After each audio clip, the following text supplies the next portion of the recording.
Assalamualaikum sahabat cahaya. Hari ini, mari kita melangkah bersama ke masa yang penuh keberkahan. Kita akan menelusuri kisah seorang wanita yang hatinya begitu dekat dengan Rasulullah. Sebuah kisah yang tidak hanya mengajarkan kesabaran dan keteguhan, tetapi juga membangunkan kembali cinta kita kepada keluarga Nabi. Selamat datang di Sahabiah Nabi, tempat kita belajar dari wanita-wanita surga. Bayangkan sebuah pagi di Makkah. Udara masih sejuk. Matahari baru menyentuh dinding rumah Abu Bakar. Seorang gadis kecil berlari di halaman kecil yang penuh pasir lembut. Bajunya sederhana, rambutnya terikat rapi. Matanya penuh cahaya kecerdasan. Itulah Aisyah. Ia tumbuh dalam rumah yang setiap harinya bergetar oleh lantunan ayat Al-Quran yang dibaca ayahnya.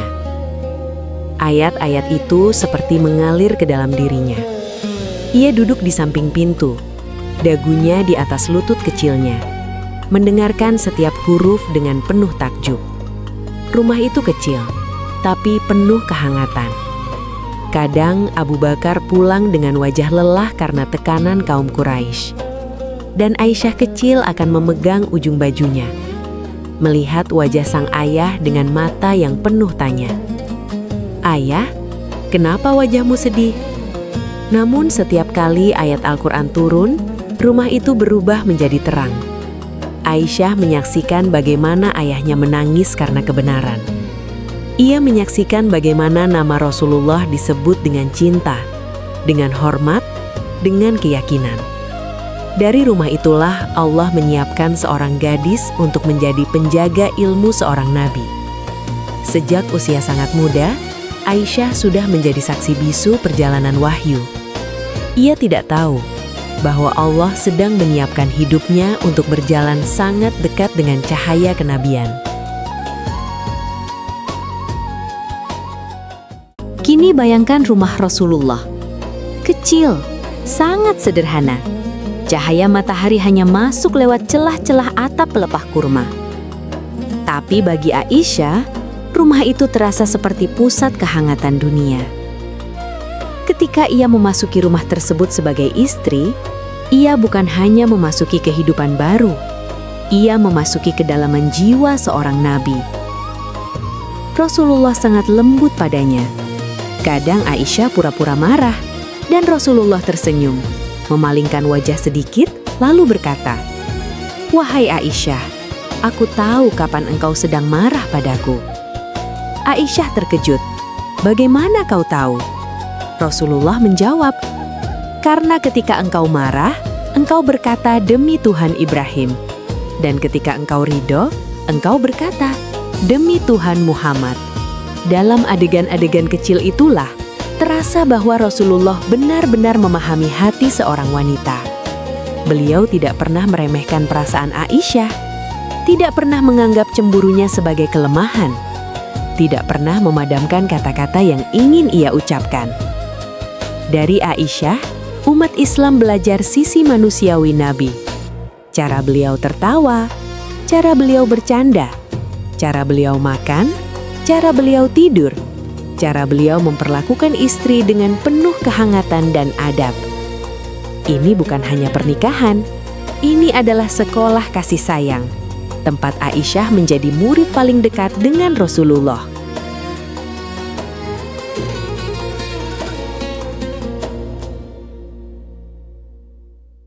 Sekarang, bayangkan adegan ini. Aisyah duduk sendirian di sudut sebuah kamar kecil. Lampu minyak hampir padam.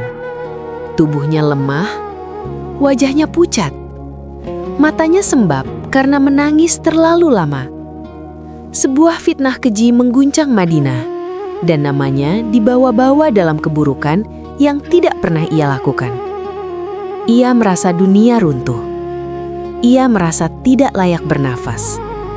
Ia merasa ingin menghilang dari semuanya. Ia berkata kepada ibunya, "Apakah manusia benar-benar tega berkata seperti itu tentangku?" Ibunya memeluknya, tetapi raungan di dada Aisyah terlalu berat untuk ditenangkan oleh manusia. Bahkan Rasulullah pun terluka. Tidak karena percaya fitnah itu, tetapi karena beliau tidak ingin menyalahi hukum Allah tanpa wahyu. Rumah terasa dingin. Waktu terasa berhenti. Lalu tiba-tiba cahaya turun. Rasulullah masuk dengan wajah bercahaya. Beliau tersenyum. Senyum yang selama berminggu-minggu hilang. Dan beliau berkata dengan suara yang bergetar, "Wahai Aisyah, Allah telah menurunkan ayat-ayat untuk membebaskanmu." Suara itu seperti memecahkan tangis bumi. Aisyah jatuh bersujud. Air matanya mengalir, bukan karena sedih, tapi karena Allah sendiri yang membelanya. Itu bukan pembelaan biasa, itu adalah pembelaan yang abadi. Ayat Al-Quran turun khusus untuknya. Nama Aisyah dijaga oleh Tuhan semesta alam.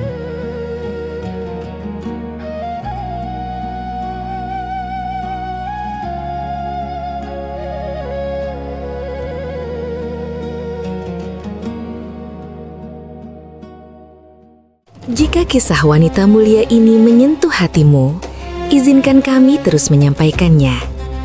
Dengan 1 like dan subscribe, engkau ikut menjaga dakwah sahabiah ini tetap hidup. Ketika Rasulullah wafat, seisi rumah berubah menjadi sunyi seolah cahaya telah ditarik dari dunia. Tapi dari kesunyian itulah muncul sebuah cahaya lain. Aisyah. Ia bangkit. Ia mulai mengajarkan apa yang ia lihat sepanjang hidupnya bersama Rasulullah. Bukan dari kejauhan, tapi dari jarak yang tidak pernah ditempati orang lain. Bayangkan adegannya.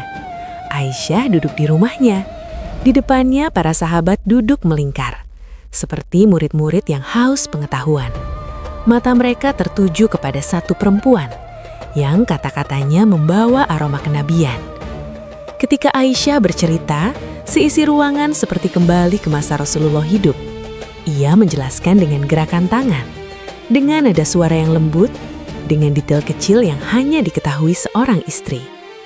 Lebih dari 2.200 hadits mengalir dari mulutnya, dari ingatannya yang sangat tajam, dari cintanya yang ia simpan dalam dada yang pernah terluka, tetapi selalu sembuh karena iman. Seorang wanita menjadi pusat ilmu. Seorang wanita menjadi pembawa cahaya. Seorang wanita menjaga warisan Nabi dengan seluruh isi hatinya.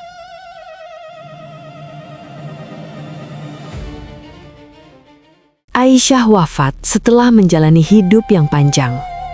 Hidup yang penuh cinta, penuh ilmu, dan penuh luka yang tidak selalu diceritakan. Ia pernah menjadi istri yang dicintai.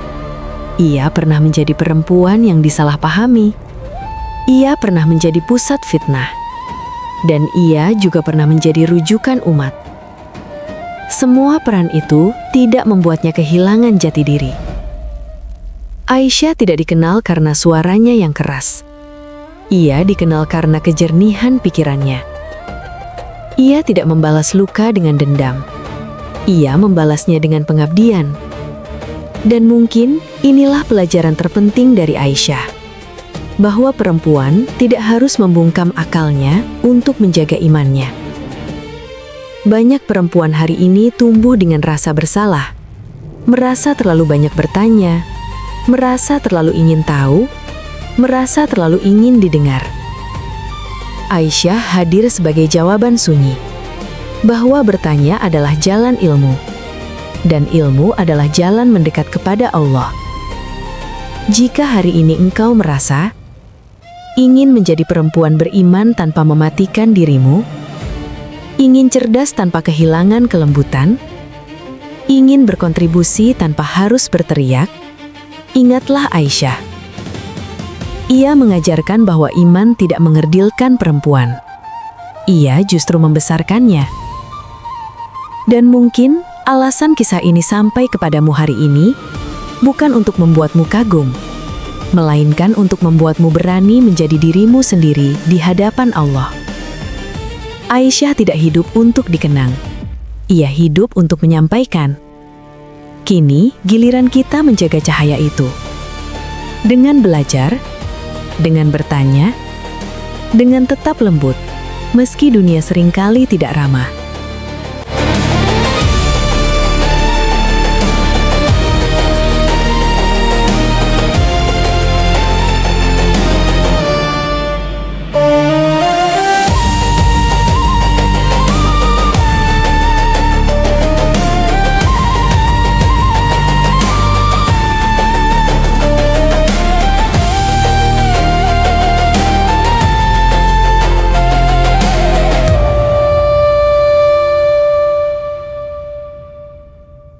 Sahabat cahaya, kisah ini mengingatkan kita bahwa kemuliaan bukan datang dari harta atau dunia, tetapi dari hati yang sabar, lembut, dan selalu dekat kepada Allah.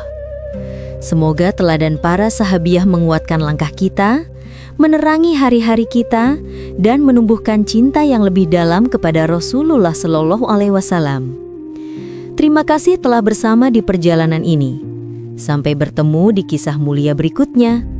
Wassalamualaikum warahmatullahi wabarakatuh.